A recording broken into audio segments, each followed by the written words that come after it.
Coronavirus, soi-disant, le président a annoncé sur le terrain.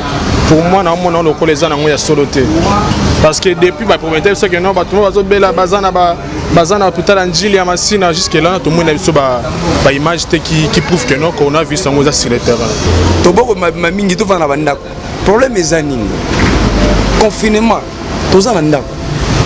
Au moment où Snell ne connaît pas bien son travail, confinement n'a pas du courant, l'obscurité toute la nuit et ça porte l'insécurité. On est à la maison, vous vous sentez mal à l'aise. Donc, aux gens pour ça sauf en Andaro, toute la journée, on est dans un cachot.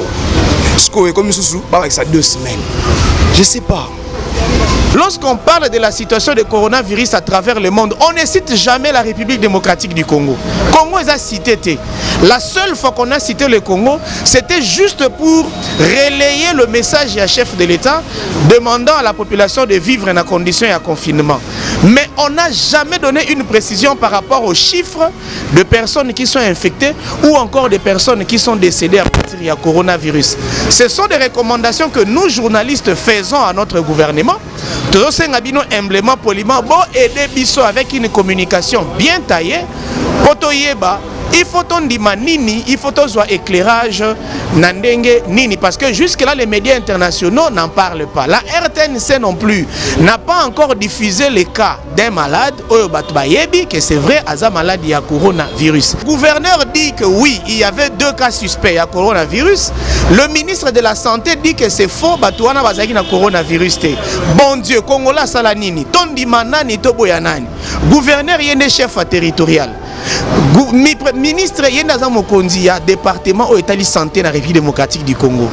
Curieusement, ces gens-là, on a des amis, des correspondants dans Lubumbashi qui nous ont dit que ces gens-là, basali contaminés, ils ont été testés négatifs, mais malheureusement, j'informe à la communauté internationale, le gouverneur Jacques Kiaboula Katwe a bengani ces 2 individus dans la ville de Lubumbashi. Dans la minute Oyo Batouana, bazane sika ya ko se retrouver. Les gens qui ne sont pas morts du coronavirus. Dans le premier cas, le Dirkabaya ministre ya économie, ministre Akassia, son frère dédié, qui est mort. Nous sommes entrés en contact avec certains membres de famille, avec ses amis proches, qui ont déclaré que collègue Nabango a koufi na poison. Azalaki na poison depuis Kala. Si Azalaki hospitalisé na 50aire, il a été visité, les gens étaient là. Mais Mouta koufi na poison, comment est-ce que Boromi Kobengango liwa ya coronavirus? Ce n'est pas normal. Mouta koufi na lemba dans un hôtel, c'est vrai Zalaki Djika. On a fait des recherches, on est arrivé sur place. Papa wana a koufi na opération ya Moutou. Il avait des problèmes na Moutou. Opéré, opération est simbité. Il fallait un avion à Zonga Poto, la frontière est à Kanga. Trouble salier à santé, il en est mort. Bon, publié partout pour dire que 2e cas, il y a Moutakoufina na coronavirus. Jusque-là, ce n'est pas sérieux. 3e personne, vous citez à Koufina na coronavirus, à Koufina insuffisance rénale. C'est l'oncle propre d'un camarade que nous avons ici à Kinshasa. Moutabeli insuffisance rénale à Koufi Bokole coronavirus. 4e cas, Maître Moukendi a UDPS. Maître Moukendi était malade depuis le mois de décembre, selon les informations en notre possession. L'élo comme il y a Maître Moukendi, Azamuto a Koufi na coronavirus. Manu Dibangu était souffrant, ça fait 8 mois. Manu Dibangu est allé en France, il était hospitalisé. Il avait de très sérieux problèmes de santé. 8 mois après, Manu Dibangu a Koufi, Mokili Mobimba, vous publiez Manu Dibangu a Koufi na coronavirus. Qu'est-ce que vous voulez créer dans les chefs de la population? Mutualité, Misunga, Yomoko Misunga. Tokate mutilinga la tezake yomoko misunga nga déjà na sadere na zabe na koki na Turquie Suède nga na Suède maman na sale fona comme la dina bella kaponga na si na sadere la pétrolière Grâce Mandela. Voilà misunga ya Grâce Mandela la pétrolière quoi. Donc ngai na si na sadere et ba misi na matu bazape kuna na kosenga Mukende kuna parce que ngai mo na sadere na ba mission na ngai misunga ya Grâce Mandela la pétrolière. Misunga ezali mutuelle na biso ya santé. Ngai moko na ba mission na nga toza déjà na kati ya misunga ekopesa yo soin en cas de problème na mboka so pe senge bima libanda et bimisio kaka. Misunga ya mama Grâce Mandela. Allô ngaya wa santé eza misunga ah Tolinga lingala pour la santé à moine. Mon fils, pour ma santé, misunga. Ah, okatelenga lingala. Bandeko, misunga ezali kokatela mutulinga la te. Ezali mutuelle de santé. Oyo epesameli na batu nyonso. Employé to non employé, mutu nyonso oyo akoki kaka ko contribuer na mbongo mukie na fin du mois po ete mokolo akobela misunga ezwa soin na ye na ba hôpitaux nyonso ya minene ya République démocratique du Congo. Soki maladi na yo bakoki ko traiter yango awa na Congo te, misunga akozwa charge na yo okende kozwa soin na bamboka lokola Afrique du Sud, Turquie, Suède, Russie, to Inde. Kala mingi te na bamboka misusu. Soki mutu oyo misunga ezwaki charge na ye po na basoin, nzambe akamati molimo na ye, misunga akosokipe na mort na corbillard. Ate bandeko bazali libanda bakoki koadere bandeko na bango awa na Congo po ete bazwaka soin awa na mbongo bango bazali kofuta. Na misunga, ta santé c'est ta vie. L'art d'illuminer votre beauté. Actrice de tous les désirs, de toutes les émotions. Grâce Beauté vous invite à la découverte de soi, à l'élégance du geste qui réveille, au jeu de la séduction qui transcende, à la quête de sa vérité. Acheter Grâce Beauté, c'est offrir à son teint un éclat qui lui ressemble. Laisser ses couleurs effacées aux femmes effacées. Ne choisir que la lumière, choisir d'entrer dans la lumière. Un concept lumineux et une rencontre de l'art et la cosmétique. Grâce Beauté Cosmétique Paris est une création lumineuse et audacieuse, née de la rencontre entre un atelier de beauté spécialisé en cosmétique ethnique, de l'art en l'hommage à la femme noire et de la femme noire à la quête de la beauté universelle. Deux univers intemporels dont l'inspiration se nourrit de la même splendeur féminine. Fidèle de Lenga Congo Télévision, bonjour et bonnes conditions de suivi à émission Nabino Instant Congo. Comme vous le savez fort bien, Mikolo yo tozo bela mingi pandémie oezako ravager bateau à travers la planète. Le cas est tellement sérieux. Nous voyons nous-mêmes comment nous perdons beaucoup de nos concitoyens ici au Congo, mais aussi ailleurs. Alors on ne peut jamais arrêter d'en parler étant donné que Nanou, Makamboana et Silité. Aujourd'hui, nous avons choisi de parler du comportement du gouvernement congolais vis-à-vis il y a pandémie ou il y a coronavirus. L'autre titre de cette émission est donc que cache le gouvernement congolais. Suivons ces petits éléments et puis nous allons revenir ici pour approfondir par rapport à notre sujet de ce jour. Salut Ndeko. Salut. Est-ce que tu connais Bakumbo? Ingénieur Joseph. Ingénieur Joseph, tu as le confinement, ils ont décidé par le président de la République. Point de vue par rapport au confinement. Bon. Le président Alobi n'a pas bêté. Alobi bien. Tu respectes Mibeko. Tu fais la bandako. Tu fais mingi tu fais la bandako. Problème est zanini. Confinement. Tu fais la bandako.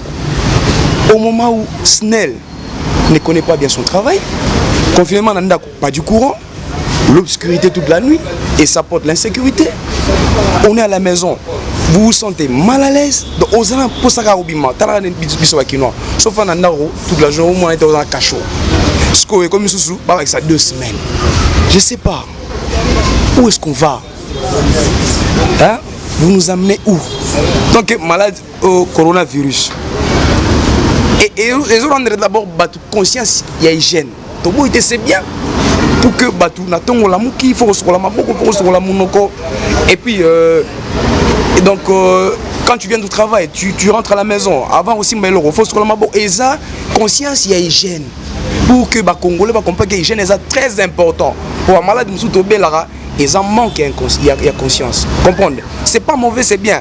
Mais, oh, il y a plus de 80% d'entreprises privées à fermer. Et puis sur la Niango bien, boîte de nuit, bar. Beaucoup de Congolais n'ont pas des emplois. Et c'est ce que des étrangers qui nous amènent des emplois ici. Et ben emploi en haut, tu n'es pas engagé sous-traitance. Tu comprends? Est-ce que tant on va kangi en haut? Et tout le monde va connaître ce que jeune boy, ça ngana. Là on a message qui coule la tête. Yves Sangana. Là que oui bah. Hein? Nous sommes ingénieurs, nous travaillons dans la boîte de nuit. Si je suis à Bongisaka et la fin du mois, mais au moment où je suis à la maison, qu'est-ce que je dois faire? Et mes parents ne me supportent plus. Papa, si ma peste en mon nom, tout ça, c'est bon, on a kin, yomoko, tata, maman, yomoko. Mais aujourd'hui, le président a bien dit qu'on reste à la maison. Et qu'est-ce qu'il prévoit envers nous, le peuple congolais? Le peuple d'abord. Mais moi, je ne vois pas le peuple d'abord. Et comme le coronavirus d'abord.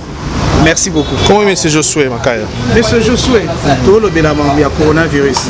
Tout qui va déclaration dans la mesure et chef de l'État. Point de vue dans les amis. Point de vue dans le coronavirus, soi-disant, le président a annoncé sur le terrain.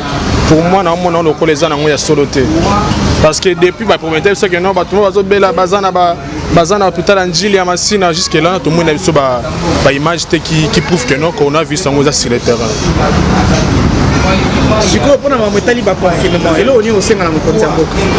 Vraiment, en fait, Azan a torté, il a raison, parce qu'on dit faut se protéger d'abord en soi. À Isibiso, tous en abanda, parce que ma vie malade, ils sont sur le terrain, ceux qui sont en Amoutou et au mais du moins, pour nous revoir en abanda, c'est vraiment souffrant pour nous les Kinois. C'est-à-dire qu'ils sont tolérés en tous les jours. Naza Barman. Na l'air en matolo. Si on a mis sur matolo ezate, cop ezate, lipa à 100 francs et comme il passe pour n'angaï. C'est-à-dire que dans ces bâtiments d'art, tu refous un ndengenini. Les tibiso boy, tu vas foutre à la fin du mois. On nous a pas encore payé pour tous en bon dans la poche. Pour le moment, tu veux revivre un ndengenini. Vraiment pour nous, on peut n'angana ou n'angate. On a peine à ta gravir dans le bête. Merci beaucoup. Merci. Pour suivre notre émission, nous avons l'obligation de saluer de loin Tracy Mbelenga Pro ainsi que Glody Diasuka la mignonne baronne de Congo Télévision. Je salue aussi derrière la caméra la bravoure de Christian Manza, mon réalisateur les plus doux, les plus bons et les plus dynamiques. Que cache le gouvernement congolais? Bande Unanga Boyebi. Coronavirus, c'est vrai, et sa pandémie au Ezoboma Batu. Mais ici en République démocratique du Congo, nous avons un sérieux problème communicationnel par rapport à coronavirus. Donc, comme il y a un niveau aux populations, il y a des que maladies sont mboko. Si la population et que maladies sont sérieusement, vous ne voyez pas qu'un grand nombre de personnes sont frappées. Bamisusu bazon dima kasi bazoe ba source nango malamu te. Nzokande na ba état mususu. Malgré panique, malgré pas si à la bateau, nous voyons quand même les scientifiques mener les études pour Bayeba. Nini ezali à la base, nini ezali agent causal, il y a virus wana. Awana Congo, seulement la panique et encore la panique. Mais personne jusque-là. Nabatamael et Nyon Sotozana Baron Mboko assis à fixer population ayeba ne serait-ce que origine il y a coronavirus wana. Toyebi ke bandaki na Chine oui. Tantôt les gens parlent de certains laboratoires au virus wana et salamaki. D'autres disent encore ezali accouplement ya banyama à contre nature ne créer virus wana. Ba misu bazolo ba kezali ba démarche moko purement économique où certaines puissances veulent se battre entre eux, ils utilisent les moyens biochimiques pour que ba éliminer ba misusu ba quoi sa économie na bango etc. Mais quelle est la vie à Batamael et à RDC? Dans ces pays, nous avons aussi des chercheurs, nous avons aussi des virologues. Que disent-ils? C'est vrai, on ne doit pas être là seulement en train de chercher la guérison. Mais il faut tous la guérison, on a angle nini. Aujourd'hui même, certains pasteurs balamou qui pour dire que coronavirus est outil na démon, ezamaramu ya apocalypse, ezamaramu nzambalaka qui fin du monde, la mingité a certains qui ne la musu qui ne lui fait le cadre ya enlèvement. Peuple congolais bandimela nini. Ba scientifique nabiso bozali wapi pour nous parler de ce coronavirus. C'est vrai, on doit se protéger. C'est vrai, on doit vivre en quarantaine ou en confinement. Mais en réalité, c'est quoi exactement scientifiquement virus wana? Pour que batubaye ba quand même toko demeurer ba naïveté. On ne peut pas tout consommer, tout gober tel que ça se présente. Faut toyer ba quand même corona ngo ezali nini. Alors tosengi na bato mayele ya Congo bo fixer population toyeba coronavirus eza nini e uti wapi e bandi wapi eza ko se comporter ndenge nini. Parlons du cas, il y a présence, il y a coronavirus à RDC. Nous avons connu beaucoup de failles de la part de la communication. Un ministre Nabiso était Nilongondo, ministre de la Santé. Lui, il est aujourd'hui responsable. Il y a abus et belé de la part de la population, ceux qui bandimeli maramba coronate ou encore ceux qui batosi mibe quoi chef de l'État. Parce que dès bandeli ministre a créé les biso maman na confusion oh lelo tozwe bali sous ton dimela nani tobo ya kondimela nani. C'est le cas d'un Congolais vivant dans la commune de Bandalou, on a venu Tchanga. Congolais, on a paraît-il à Outaki, soit France, soit Belgique, tous batté exactement à Outaki ou Wapi. Et jusqu'à présent, on va fixer bisoté exactement pays de provenance naïe. Alors moi je me pose la question. Un Congolais quitte la France ou la Belgique. Tu as un système de sécurité. Oh, monde la zanango, dans le domaine surtout il y a une épidémie, il y a une pandémie. Si pour nous, allons qui pas a commis un aéroport. Il a traversé tous les services de l'aéroport sans que bas contrôler.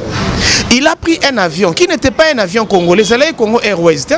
Et ça qui avion à Bapaya. Compagnie aérienne wana ya aviation wana. Bandimi mutu azana bokono akota na kati ya avion na bango. A infecté ba passager nyonso bazali na kati ya avion wana.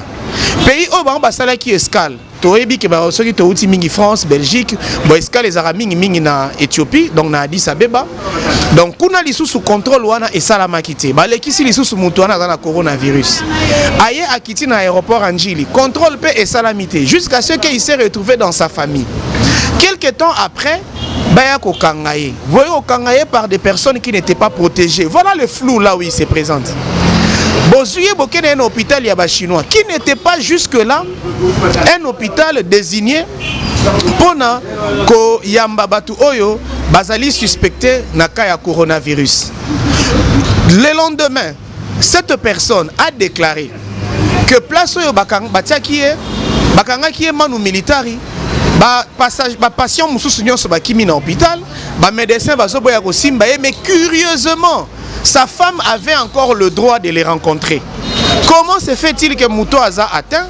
On les va mettre à quarantaine, mais cette fois-là, moi si naïe, Aza en contact naïe. Sa femme là ne pouvait-elle pas être infectée? Est-ce qu'Azala qui est immunisée?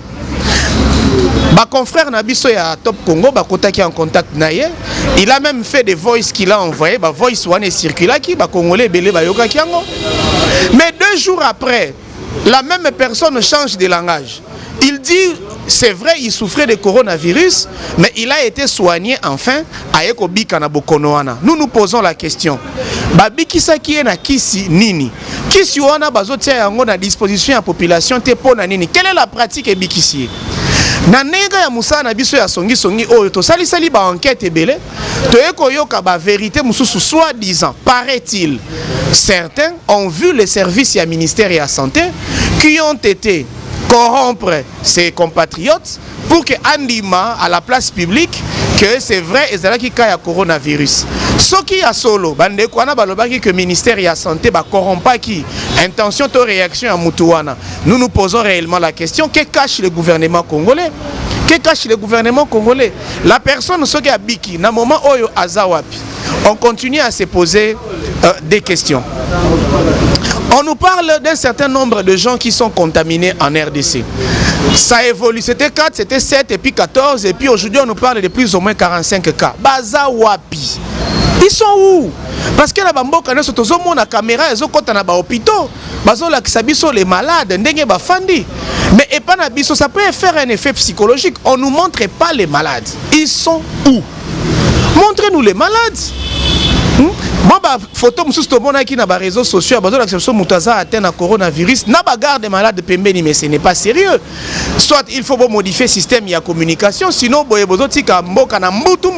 les Kinois ne comprennent rien. Jusqu'à ce qu'on risque de croire que le confinement est soloté. Parlons des médias internationaux. Nous avons suivi les informations internationales. Naba médias minene otoyebi. Ba I24, ba France 24, ba. Curieusement, lorsqu'on parle de la situation de coronavirus à travers le monde, on ne cite jamais la République démocratique du Congo. Congo est cité. La seule fois qu'on a cité le Congo, c'était juste pour relayer le message à chef de l'État demandant à la population de vivre en conditions et à confinement. Mais on n'a jamais donné une précision par rapport aux chiffres de personnes qui sont infectées ou encore des personnes qui sont décédées à partir du coronavirus. Ce sont des recommandations que nous, journalistes, faisons à notre gouvernement. Tous humblement, poliment, bon aider Bisso avec une communication bien taillée. Potoyeba, il faut ton dima nini, il faut ton éclairage nandenge nini, parce que jusque là les médias internationaux n'en parlent pas. La RTNC non plus n'a pas encore diffusé les cas d'un malade Oyobatbayebi que c'est vrai Aza malade ya coronavirus. Curieusement, l'OMS, l'Organisation mondiale de la santé, n'a pas rapport au quotidien parce qu'on fait des recherches tous les jours par rapport à la maladie à coronavirus. L'OMS n'a pas encore cité la RDC comme étant un pays infecté na mambia coronavirus. Qui trompe qui dit quoi, on ne sait pas. To kotisika ka panique, mais tozo comprendre comment ça évolue. Prenons le cas de la ville de Lubumbashi. Nous avons appris que Congo Airways est transporté qui certains Congolais pour baquer na Lubumbashi, na province ya Katanga. Et curieusement, on a déclaré 2 personnes atteintes na coronavirus. Le lendemain, c'était un débat houleux à travers Twitter, à travers les réseaux sociaux, même à travers certains médias congolais. Le gouverneur dit que oui, il y avait 2 cas suspects à coronavirus. Le ministre de la Santé dit que c'est faux, Batouana Bazaki na coronavirus. Bon Dieu, Congola Salanini, Tondi Manani, Toboyanani. Gouverneur yende chef territorial. Ministre Yendaza Mokondi, département au État de santé dans la République démocratique du Congo.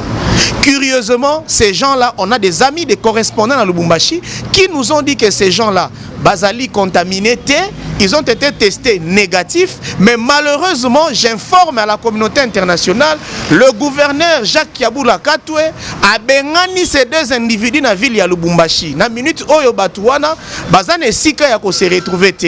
Félicitations na lisanga ya bilenge to bengi akaj. La démarche bosa la partir à Lubumbashi pour na kopesa kimia na 2 personnes wana. Ce n'est pas normal. Batu boko seli bango corona, ba tester bango bazana ngote. Et ça raison ko bengana bango na province, ce n'est pas une raison. Moi je pense que ça na ndenge mususu faut communiquer, il faut se comporter surtout de la part des autorités. Parlons des cas de mort, il y a coronavirus na Kinshasa. Je suis vraiment très estomaqué. Il y a que vous citez pour mort Bishima, bien-aimé dans le Seigneur, le prophète Ézéchiel, l'homme de Bishima, Tobaki Selakaye, Moutoumou Kwabu, Aïe, Bana Congo Kinshasa, Bana France, Bana États-Unis, Bana Allemagne, Bana Canada, Bana Belgique, Bana Nzambe Nyonso dans le monde entier. Voici le prophète Ézéchiel, l'homme de Bishima. Benga Yaya, Benga Papa, vous êtes malade, vous Belaka. Cirrhose de foie, cancer de l'estomac, cancer de matrice, cancer de cerveau, cancer de sein, épilepsie, diabète, rhumatisme, impuissance sexuelle, hémorroïdes, VIH/SIDA, hépatite B, faiblesse sexuelle, mobali akimayo, mwasi akimayo, apesayo 500 mètres. Hey! Olinge komisa mwasi love kilaou, papa love kilaou. Benga le prophète de Bishima, l'homme des surnaturels. Plus 243 81 61 96 772. Nalobi 00 243 81 61 96 772. Benga asakola pona yo, apesa yo solution na problème na yo dans le nom du Seigneur Jésus-Christ. Bishima. Les gens qui ne sont pas morts du coronavirus. Nazui premier cas, le Dirkabaya ministre de l'économie, ministre Akassia, son frère dédié, qui est mort. Nous sommes entrés en contact avec certains membres de famille, avec ses amis proches, qui ont déclaré que collègue Nabango a koufi na poison. Azalaki na poison depuis Kala. Si Azalaki hospitalisé na cinquantenaire, il a été visité, les gens étaient là. Mais Mouta koufi na poison, comment est-ce que Boromi Kobengango liwa ya coronavirus? Ce n'est pas normal. Moutakufi na lemba dans un hôtel. C'est vrai, Zalaki Djika. On a fait des recherches, on est arrivé sur place. Papa wana a koufi na opération ya Moutou. Il avait des problèmes na Moutou, ba opéré, opération simbité. Il fallait zo avion azonga poto, ba frontière ezé Rokanga. Trouble salier ya santé, il en est mort. Bon, publié partout pour dire que deuxième cas, il y a Moutakufi na coronavirus. Jusque là, ce n'est pas sérieux. Troisième personne bo cité a koufi na coronavirus, a koufi na insuffisance rénale. C'est l'oncle propre d'un camarade que nous avons ici à Kinshasa. Moutabeli insuffisance rénale à Koufi Bokole coronavirus. Quatrième cas, Maître Moukendi a eu UDPS. Maître Moukendi était malade depuis le mois de décembre, selon les informations en notre possession. L'élo comme il y a Maître Moukendi Azamuto a Koufi na coronavirus. Manu Dibangu était souffrant, ça fait 8 mois. Manu Dibango est allé en France, il était hospitalisé. Il avait de très sérieux problèmes de santé. 8 mois après, Manu Dibango a koufi. Vous publiez Manu Dibango a koufi na coronavirus. Qu'est-ce que vous voulez créer dans les chefs de la population? Miloko et clarté, vous nous racontez, ne sachant pas que nous allons faire des enquêtes et nous allons découvrir que les données jusque-là à notre disposition sont apparemment fausses. En tout cas, donnez-nous des preuves pour nous mettre à l'aise et tranquille. Que tout ce que vous nous racontez est vrai. En tout cas, on n'est pas contre ce que vous dites, c'est vous les voix officielles du pays, mais nous avons beaucoup de doutes parce que rien n'est clair. Investigation, tout ça l'a rappelé. Le point suivant, on parle du remède. Le monde entier est en train de tâtonner aujourd'hui sur un type de remède qu'on peut proposer aux populations du monde. Et Panabiso, ça a pris le temps que ça a pris. Merci. Le président de la République, à son adresse d'avant-hier, a dit que quand bien même notre pays n'a pas encore des précisions ou l'exactitude sur l'efficacité à chloroquine comme remède, mais étant donné que les grands centres de recherche du monde ont reconnu ce produit, oui, dans notre pays, Tokoki ko utiliser chloroquine. Mais n'oubliez pas à travers les réseaux sociaux, bazote yabiso ba remède mususu ebele. Bolia citron, bosangisa soki sinda na bulukutu, bosala boye, le komi Congo bololo, nous apprenons même qu'à Kinshasa, basangisi Congo bololo na citron, ils en sont morts et tout ça. Mais le gouvernement doit encadrer pareilles informations. Bah, information fait à l'encadrer. Nous voulons voir le ministre de la Santé passer à la télévision, interdire aux gens de prendre Congo Bololo si ce n'est pas recommandé, ou de faire un mélange du Congo Bololo avec d'autres produits, parce que vous risquez de perdre beaucoup de gens par la peur et non par l'atteinte du coronavirus. Protégez votre population, en tout cas, c'est une obligation qui vous revient. On vous a élu, on vous a nommé pour travailler pour le peuple, et vous n'avez pas intérêt à être distrait face à la prérogative ou mais nous vous informons que ici à Kinshasa, l'automédication est commis en monnaie courante parce que les gens ont commis déjà Kubanga. Il y a même des gens, une dame là qui déclare que nous a déjà immunisé, protégé na nenge ya boko konabiso. Dites-nous, est-ce que spirituellement tu occupé comme battre la contre coronavirus? Nous en avons en tout cas besoin. Autre chose, Congolais à Sala Nini. Na mikilinyo surtout à Libanda, on envoie les gens de vivre en confinement. Mais on met ces gens dans des conditions où ils ont aider bango ba vivre. Awa to ebi que à partir il y a budget na biso ya mboka, c'est impossible ba pesa batu biloko kolia, ya komela, ba biloko hygiène tout ça c'est presque impossible. Mais ba biloko ya mike to hiko zanga yango te. Comment se fait-il que biloko hiko batela biso contre kozala infecté na coronavirus et matitalo na Kinshasa? Ce n'est pas normal. Ba masque wana bazola ta wana ba kashine et comme ba 4000 francs, ba 5000 francs. Ce n'est pas normal. Est-ce qu'un Congolais, un Kinois est capable de rembourser 5000 francs après 3 heures pour son masque wana ya kotia? Le ministre de l'économie est là. Quelle est sa communication sur les marchés congolais afin que ba Congolais bas la protéger? Ba désinfectant to bana ko somba awa ba 500 francs. Ba 1000 francs au ya munene et comme ba 4000 4500. Est-ce que au ezali moment au biloko wana ekoki komata si réellement corona wana ezali awa Congolais azabo epona nini? Na mikili mususu quand les gens sont en danger, ils cherchent le moyen ya robongisa ba condition afin que batuba se retrouver ba kufate bazala na kimia. Mais pas na biso esika baninga bazana difficulté, ne sika motema mabe ekoli. Muninga uti musala 16h30 bimi na bureau fatigué azonga ndako mona bana e. Bino nyonso ba taximen boko mosa à demi terrain. Bino nyonso boko mi au magasin direct. Bon matisi prix à transport. Kaka po baninga ba nyokoma. Bandeko na ba Congolais ndoki ya Congo, ndeko ya Congolais zanani. Ndoki ya Congo ezanani soki Congolais ti.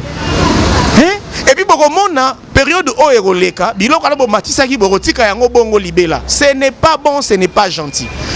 Le chef de l'État a fait une recommandation patriotique. Na ba bailleur de fonds, na ba opérateur économique, na gouvernement mobimba. Bossa la effort bokoti c'est la biso ba denrée alimentaire et belé na mboka o afin que ba kina ba kufanzala te pendant les 4 semaines il y a confinement. Mais tozo mona ça qui a loso o ezalaki soki 33 000 francs et comme 45 000 les autres tendres tina ba 50 000 francs congolais bolingi bobo mabatu o tonini kopo madesu emati fufu emati masangu emati nyonso tu emati sikoyo biloko kolia pezu coronavirus tonini parce que batune bazo souffrir na corona wana biloko kolia eza nango bakangi ba frontière bakangi ba aéroport nyonso pour que ba passager ba circuler te. Mais ba équipage o baza ko tambola na ba avion na ba bateau na ba camion pour na ko faire la transfert ya biloko ya kolia ba interdire bango ko circuler te. Qu'est-ce qui justifie la hausse des prix ou la flambée ya ba prix sur le marché congolais? On ne sait pas les justifier. Entre nous ba kondiambo kabole et la peuple na bino pour la situation wana. Nous tendons petit à petit vers la fin, mais on va encore évoquer quelques points aussi intéressants. Les discours du chef de l'État, oui, Mokonzi Mboka to sepeli na 2 sorties oyo sali olakisi peuple na yo passion ozanango ponaye osali sortie à liboso pona rosenga tozala en confinement. Moi je pense que maladie wana ezalate. Cette attitude du chef est responsable parce qu'à tout moment ça peut venir. Il y a un enjeu important dans le monde. Les Occidentaux n'accepteront jamais que un microbe ou un virus africain. Pour eux, c'est le ridicule. Il faut pas s'engager un problème na bango pour bâtir la toujours ba puissance. Et puis vous devez savoir qu'aujourd'hui la Chine et les États-Unis d'Amérique sont en train de se battre pour gagner des gros marchés en Afrique. Tina omoni ba chinois après leur aventure ya coronavirus, ils proposent un vaccin contre coronavirus et les Américains sont en train de combattre les marchés chinois tout en faisant quoi? Tout en donnant de la valeur dans le marché à chloroquine. Parce que nous devons craindre que va gagner Afrique, commençant par la RDC. Donc les gouvernements congolais, soyez prudents. Les peuples congolais aussi, soyez très prudents. Mais par rapport à la communication du chef de l'État, Tosengi Nayo Mokonzi Mboka, pardon. Français aux autres de la biso na TV. Les enfants de la rue, ils français ou en athée. Si vous avez communication en français, vous avez communication en lingala. Au tindi pe ba communicateur na yo. Basta la communication na ba langue nationale nyon surtout afin que congolais nyon so à la mesure ya koyoka message. Parce que tozo mona nini, les chefs parlent, le lendemain matin batunanzela bakomi ko analyser discours ya mokonzi na ndenge na bango. Je donne mon propre cas. Na la mungi na tongo un congolais me dit balobi lundi botinda ba na classe makamba corona esili. J'ai paniqué. To paniqué. Nake na tudi tuni bande parce que zalaki bongo te. Ndeko musala bité mokonzi mboka bakisi 2 semaines. On les a à 4 semaines et comme 6 semaines. Mais ça a créé la panique na Kinshasa. Parce qu'à 1 semaine seulement, tu es belé, bazo kokate.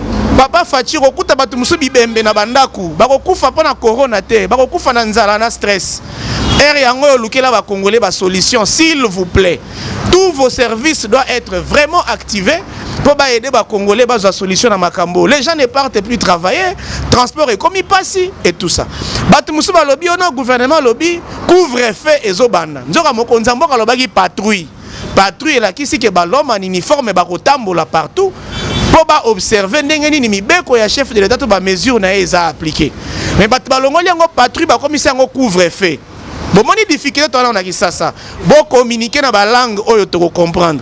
Na oki le on a Kinshasa à partir il y a 19h 20h muto tambola te ba hélicoptère et les capot boka ba kisi ngana yo ki yango te na monoko président. Mais ils ont circulé dans Kinshasa et puis ils ont créé psychose ya Rosaranate. Débat misiba le bien Rosaranate qui sabangungi. Misiba iba boka na bangonde eau de javel. Tout se dit à Kinshasa. En tout cas, ce qui gouvernement bosungi bisote, bokuta batu bibembe avant que tout coronavirus et comme la bango. Toye kolobe la badon. Banakin, bana Congo partout où vous êtes à travers le monde. Mokonzi mboka lobi tozo sala forme spéciale oyo bato bazana makoki ba pesa ba moyen pona ko sunga na ba chercheur o ba osala ba étude pona ko maîtriser maramba coronavirus na ba entreprise oyo il faut ba sala ba kisi pour que ba distribuer na mboka na ko soutenir bato baza na difficulté na période oyo ya confinement. Bokanga motema te, faites comme votre frère Christian Doussi à partir de Beijing, na Chine, Tomoni ba œuvre à Sali. Nous avions appris, c'est à vérifier, qu'un athlète, un footballeur congolais du nom de Cédric Bakambu a disponibilisé 2 millions de dollars auprès du gouvernement congolais. Tosepeli, mais peuple congolais azana posa amon appel clair na bambongo wana. Ba question batuni biso ezali mokonza mboka ye moko déjà pesi combien? Ba ministre na ye ba pesi déjà combien? Famille présidentielle ba pesi déjà combien? Tolite ba pesi déjà combien?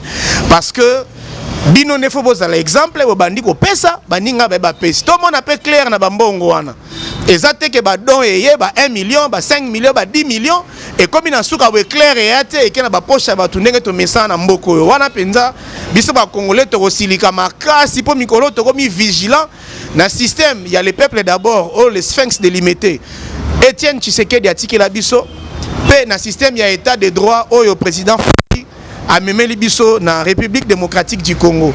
Quittons ce point pour parler le point sur les arrestations que moi je traite d'arbitraire. Ça, les policiers se comportent comme des soldats. Un policier n'est pas un soldat. Policier qui n'a pas guerre. Le policier c'est l'agent de l'ordre proche du civil. Sous d'autres cieux, policier kangi mutu po aibi atobomi.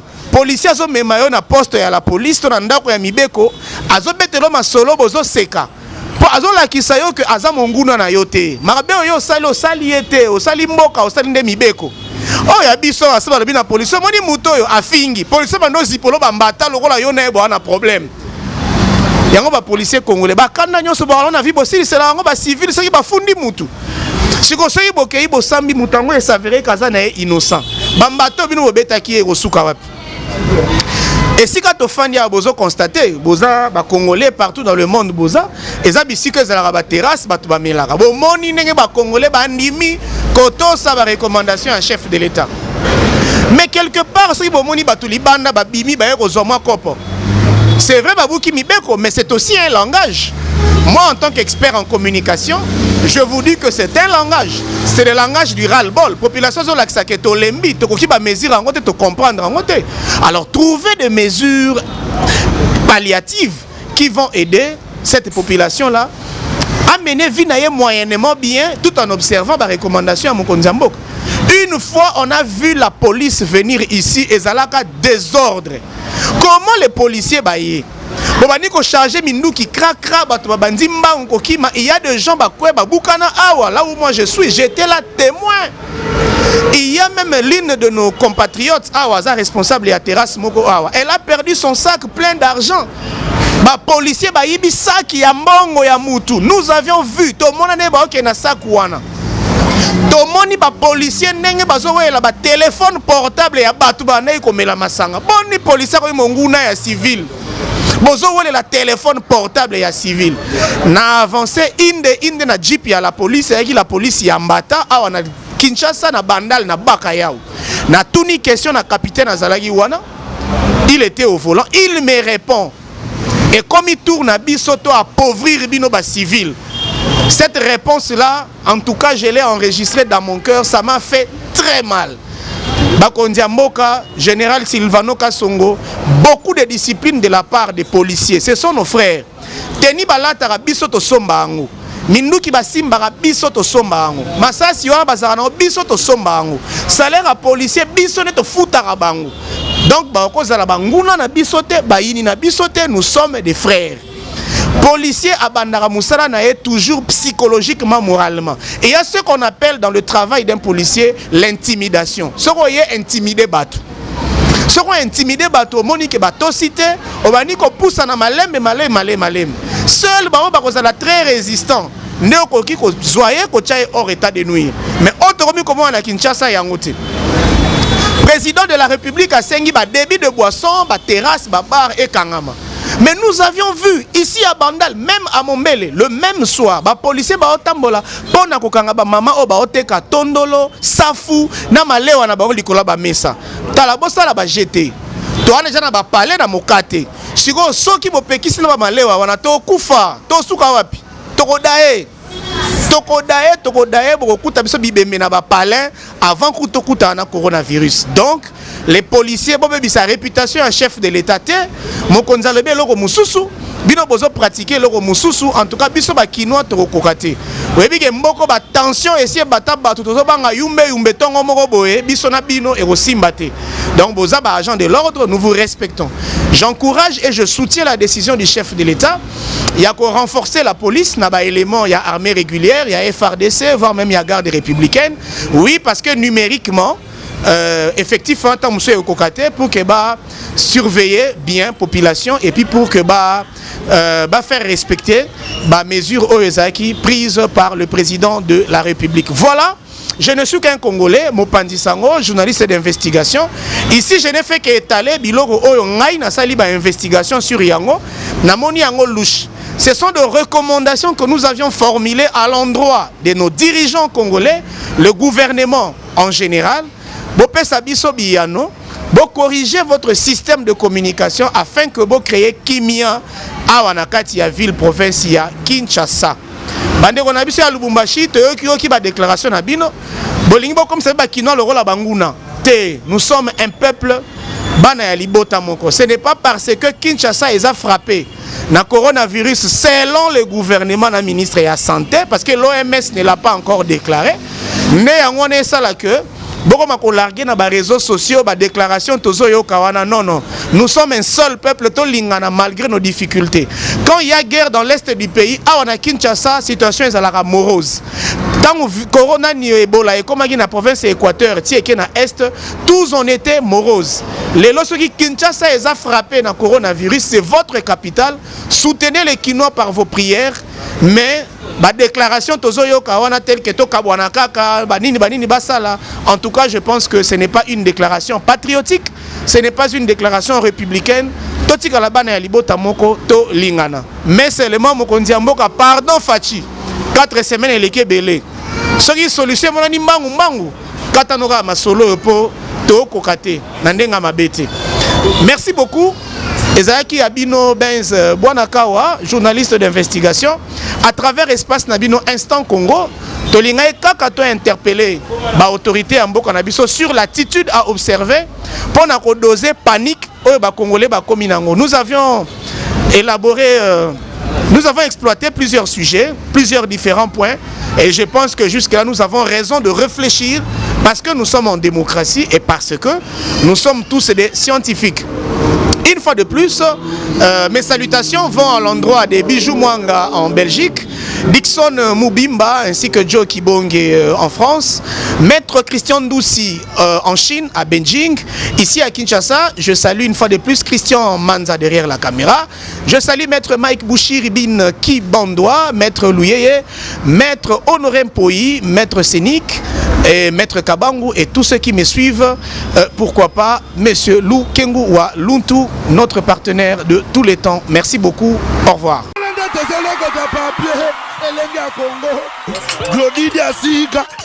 La mignonne. La mignonne. Tracy Mbelenga Pro. Tracy Mbelenga Pro. Kata.